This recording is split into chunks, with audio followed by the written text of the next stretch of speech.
Welcome students on speedy maths. आज हम class 10th mathematics की न्यू बुक एनसीईआरटी के चैप्टर 3 की एक्सरसाइज 3.1 का क्वेश्चन नंबर 3 करने वाले हैं, जिसमें हमसे कहा गया है on the comparing the ratio a1 upon a2 b1 upon b2 and c1 upon c2 find out the whether the following pair of linear equations are consistent और इनकंसिस्टेंट। स्टूडेंट्स, इसमें हमें कहा गया है कि जो पेयर ऑफ लीनियर इक्वेशन होंगे उसमें हमें a1 upon a2 b1 upon b2 and c1 upon c2 के रेशियो को कंपेयर करना होगा और कंपेयर करके बताना होगा कि वो कंसिस्टेंट हैं या इनकंसिस्टेंट। तो स्टूडेंट, इसे करने से पहले हम कंसिस्टेंट और इनकंसिस्टेंट की कंडीशंस को समझते हैं। तो मैंने यहाँ लिखा है कंडीशन फॉर द कंसिस्टेंट और इनकंसिस्टेंट। स्टूडेंट, सबसे पहले फर्स्ट कंडीशन को देखते हैं, जिसमें हमसे कहा गया है if the line may intersect in a single point then the pair of equation are consistent. यदि द लाइंस में भी intersect in a single point, यदि जो आपकी लाइंस हैं लीनियर इक्वेशन की वो इंटरसेक्ट करती हैं एक सिंगल पॉइंट पर, then the pair of equation, जो इक्वेशन का पेयर होता है वो कंसिस्टेंट होता है। मैथमेटिकल लैंग्वेज में समझिए, यदि a1 अपॉन a2 और b1 upon b2 equal to नहीं है, डज नॉट इक्वल टू हैं, तब दिए गए पॉइंट आपके कंसिस्टेंट होते हैं। स्टूडेंट, अब हम सेकेंड कंडीशन पर चलते हैं, जिसमें हमसे कहा गया है if the line may be coincident then the pair of equation are consistent। Students, इसमें कहते हैं if the lines may be coincident, यदि आपकी जो लाइन की इक्वेशंस हैं वो कोइंसिडेंट है, देन माने तब the pair of equation are consistent, तब आपकी जो पेयर ऑफ इक्वेशन होती हैं वो भी कंसिस्टेंसी शो करती हैं। तो स्टूडेंट, इसे भी कंडीशन के मैथमेटिकल कंडीशन के आधार पर समझिएगा। यदि a1 upon a2 b1 upon b2 और c1 अपॉन c2 ये तीनों ही इक्वल हैं, देन हम कह सकते हैं कि जो पेयर ऑफ इक्वेशन है वो कंसिस्टेंट होते हैं। लास्ट कंडीशन पर चलते हैं स्टूडेंट, जिसमें हमसे कहा गया है if the lines may be parallel then the pair of equation are inconsistent. यदि स्टूडेंट आपकी जो लाइंस हैं वो पैरेलल हैं, तब हम कह सकते हैं कि the pair of equation inconsistent. तो आपके जो पेयर ऑफ इक्वेशंस हैं वो इनकंसिस्टेंट हैं। आप मैथमेटिकल व्यू के आधार पर समझिएगा, जिसमें कहा गया है a1 upon a2 is equal to b1 upon b2 but does not equal to c1 upon c2। यानी आपका a1 upon a2 b1 upon b2 के तो इक्वल है, लेकिन ये c1 अपॉन c2 के इक्वल नहीं है। देन हम कह सकते हैं कि जो आपकी पैरेलल लाइन वाली कंडीशन है और जो पेयर हैं वो इनकंसिस्टेंट है। तो स्टूडेंट्स, आपने इन डिटेल में मैंने आपको बताया है कंसिस्टेंट इनकंसिस्टेंट की सारी कंडीशंस को। स्टूडेंट, अब इसे हम अप्लाई करेंगे अपने क्वेश्चंस में। तो चलिए शुरू करते हैं क्वेश्चन नंबर 3 का फर्स्ट पार्ट। स्टूडेंट्स, अब हम क्वेश्चन नंबर 3 के फर्स्ट पार्ट को करते हैं, जिसमें हमें इक्वेशंस दी गई हैं 3x + 2y = 5 and 2x - 3y = 7। Student, अब आप इसे गौर से देखिएगा। यहाँ पर आप देखिए, अब मैं इन जो इक्वेशंस आपको लीनियर इक्वेशन दो दी गई हैं इनकी प्रिंसिपल इक्वेशन से कंपेयर करता हूँ। तो स्टूडेंट, आप देखिए, मैंने किया है a1x + b1y = c1। इसे भी कीजिए आप a2x + b2y = c2 से। आप चाहें अगर ये लेफ्ट हैंड में होंगे तो आपके ये भी प्लस में लेफ्ट हैंड में आ जाते हैं। स्टूडेंट्स, अब आप गौर से देखिएगा, जब मैं इसे कंपेयर करता हूं तो मैं लिखूंगा इसे a1 की जो वैल्यू होगी स्टूडेंट वो 3 होगी, b1 की जो वैल्यू आपकी होगी वो 2 होगी और c1 की जो स्टूडेंट वैल्यू होगी वो 5 होती है। अब आप देखिएगा, इसी प्रकार से जब हम a2 की वैल्यू को कंपेयर करते हैं तो a2 की वैल्यू 2 होती है, b2 की यहाँ से -3 आपकी आएगी और c2 की जो वैल्यू होगी स्टूडेंट वो आपकी 7 होती है। आपने a1 b1 c1 a2 b2 c2 की वैल्यू फाइंड कर ली है। अब आप इनके रेशियो निकालिए। स्टूडेंट, जब हम a1 अपॉन a2 करते हैं तो हमारा 3/2 मिलता है। अब हम b1 अपॉन b2 निकालेंगे। जब आप b1 अपॉन b2 निकालते हैं तो 2/-3 होता है। स्टूडेंट, यदि हमारा a1 अपॉन a2 और b1 अपॉन b2 ये इक्वल आते हैं, देन उसके बाद हम c1 अपॉन c2 निकालते हैं। यदि ये इक्वल नहीं आएंगे तो हम c1 अपॉन c2 नहीं निकालते हैं। इस प्रकार की कंडीशन को स्टूडेंट अगर आपको डिटेल में समझना है तो आपको 3.1 का इंट्रोडक्शन पार्ट जो मैंने कराया है वो देखना चाहिए, उससे आपको काफी हेल्प होगी। तो चलिए अब देखते हैं कि क्या ये इक्वल है। आप देखिए, यहाँ पर a1 अपॉन a2 पॉजिटिव है जबकि b1 अपॉन b2 माइनस का है।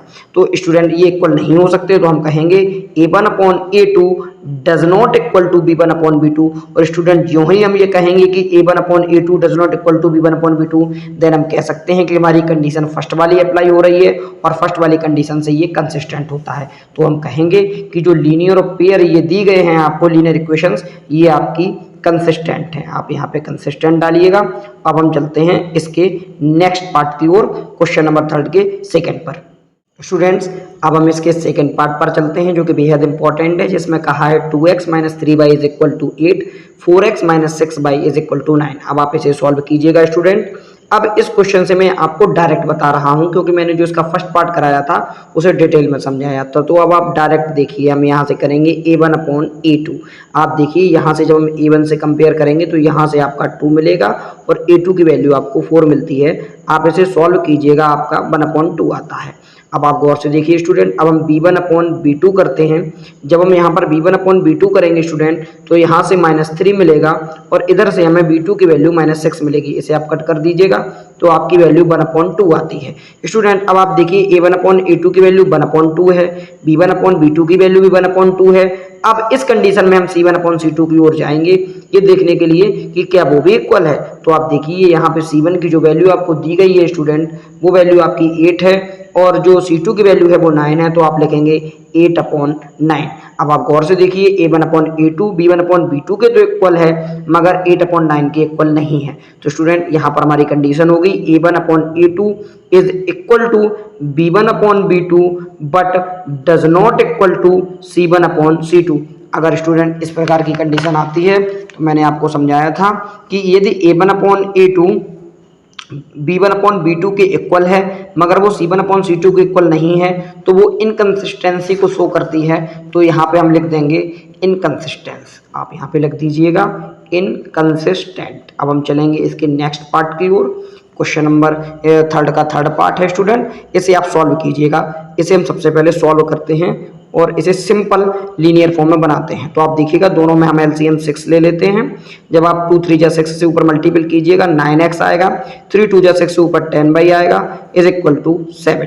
तो स्टूडेंट जब आप इस इक्वेशन को बनाएंगे तो आपकी होगी 9x plus 10y is equal to, यहाँ पर क्रॉस मल्टीपल कीजिएगा 42 आता है। और आपकी जो सेकंड इक्वेशन है वो है 9x minus 10y is equal to 14। अब आप स्टूडेंट कंपेयर कीजिएगा, जब हम a1/a2 की वैल्यू निकालते हैं तो 9 a1 है और 9 ही a2 है, तो 9/9 से स्टूडेंट हमें 1 मिलता है। अब आप देखिएगा, अब यहाँ से हम b1/b2 की वैल्यू को फाइंड करेंगे। आप देखिए b1 की वैल्यू 10 है और b2 की वैल्यू -10 है। अब आप गौर से देखिएगा यहाँ 10/10 करेंगे वो भी माइनस का, जब आप इसे कट कर देते हैं तो आपका माइनस का 1 आता है। तो स्टूडेंट आप देखिए a1/a2 की वैल्यू आपकी +1 है और b1/b2 की वैल्यू -1 है जो कि इक्वल नहीं है। तो स्टूडेंट यहाँ पर जो हमारी कंडीशन है वो a1/a2 does not equal to b1/b2 है और इस हिसाब से हम कह सकते हैं कि दी गई लाइन जो है वो कंसिस्टेंट है, क्योंकि हमने आपको तीनों कंडीशन बताई थी कि यदि a1/a2 does not equal to b1/b2 है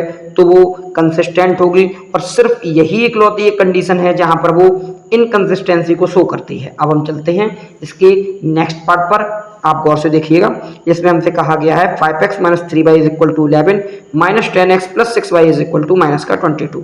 अब आप गौर कीजिएगा स्टूडेंट, जब यहाँ से रखिएगा तो जब हम a1/a2 की वैल्यू निकालेंगे तो आप देखिएगा x का कोफिशिएंट a1 और इधर x का कोफिशिएंट a2, तो यहाँ से a1 की वैल्यू आपको 5 मिलती है और a2 की वैल्यू -10।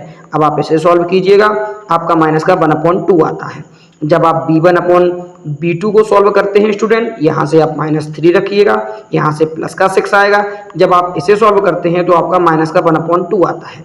अब आप गौर से देखिएगा, क्या a1/a2 और b1/b2 की वैल्यू इक्वल हैं? तो बिल्कुल इक्वल हैं, -1/2 -1/2। अब आप जाएंगे c1/c2 को चेक करेंगे कि क्या उसकी वैल्यू इक्वल है।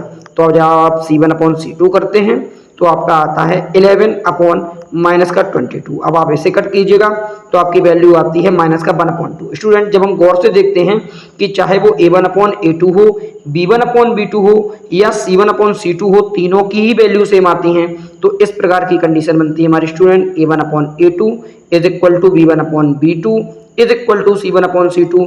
देन हम ये कह सकते हैं कि ये कंसिस्टेंसी को शो करती हैं, क्योंकि इनकंसिस्टेंसी केवल पैरेलल वाली कंडीशन में होती है और ये कोइंसिडेंट वाली कंडीशन है, तो लिहाजा ये कंसिस्टेंट होती है। स्टूडेंट्स अब हम थर्ड के लास्ट पार्ट पर चलते हैं, जिसमें हमसे कहा है 4/3x + 2y = 8 and 2x + 3y = 12। Students अब हम इसे सॉल्व करते हैं। तो आप देखिएगा, मैं इसे सिंपल फॉर्म में टर्न करूंगा। तो आप देखिएगा, मैंने लिखा है 4/3x + 2y = 8। स्टूडेंट आप यहाँ पे 1 मान लीजिएगा एलसीएम के तौर पर। जब हम इसे सॉल्व करेंगे हमारा 3 एलसीएम आएगा और मैं लिखूंगा 4x + 1 3 या 3 होता है, यानी 3 टाइम्स जाता है। तो जब हम 2 में मल्टीपल करेंगे तो हमारा 6y आता है = 8। यानी स्टूडेंट अब हम इसमें क्रॉस मल्टीपल करेंगे तो हमारी जो एक्चुअली इक्वेशन हमें फाइंड होगी वो होगी 4x + 6y = 24। और जो हमारी सेकंड वाली है आप उसे भी लिख लीजिएगा, 2x + 3y = 12। स्टूडेंट अब आप इसमें पेयर निकाल लीजिएगा, पेयर के रेशियो निकाल लीजिएगा। तो हम करते हैं a1/a2। अब आप देखिएगा, a1 की वैल्यू 4 है, a2 की वैल्यू 2 है। जब आप इसे सॉल्व कीजिएगा तो आपका 2/1 आता है। अब आप b1/b2 निकाल लीजिएगा। स्टूडेंट जब हम b1/b2 निकालते हैं तो b1 की वैल्यू 6 रखते हैं, b2 की वैल्यू 3 है। आप इसे कट कर दीजिएगा तो 3 2 6 होता है, यानी यहाँ से भी हमें 2/1 फाइंड होता है। स्टूडेंट अब हम c1/c2 निकालते हैं। जब आप c1/c2 निकाल लीजिएगा स्टूडेंट तो 24 लिखिएगा c1 की वैल्यू, और c2 की 12 लिखिएगा। जब आप इसे कट कीजिएगा तो आपका 2/1 आता है। स्टूडेंट अब आप गौर से देखिएगा, यहाँ पर a1/a2 की वैल्यू 2/1 है, b1/b2 की वैल्यू भी 2/1 है, और c1/c2 की वैल्यू भी 2/1 है। तो स्टूडेंट इस प्रकार से हम कह सकते हैं कि हमारी इसमें कंडीशन होगी a1/a2 = b1/b2 = c1/c2। और ये कंडीशन स्टूडेंट कोइंसिडेंट लाइंस की है। तो इस प्रकार से हम कह सकते हैं ये भी हमारा कंसिस्टेंट होता है। स्टूडेंट आपको कोई भी प्रॉब्लम हो, इन सभी क्वेश्चनों को समझने में कोई भी प्रॉब्लम हो, आप कमेंट बॉक्स के जरिए से पूछ सकते हैं। अपने फ्रेंड सर्कल में वीडियो को शेयर कीजिएगा, सब्सक्राइब कीजिएगा स्पीडी मैथ को। आपने पूरा वीडियो देखा स्टूडेंट, आपका इसके लिए बहुत बहुत धन्यवाद। Thank you.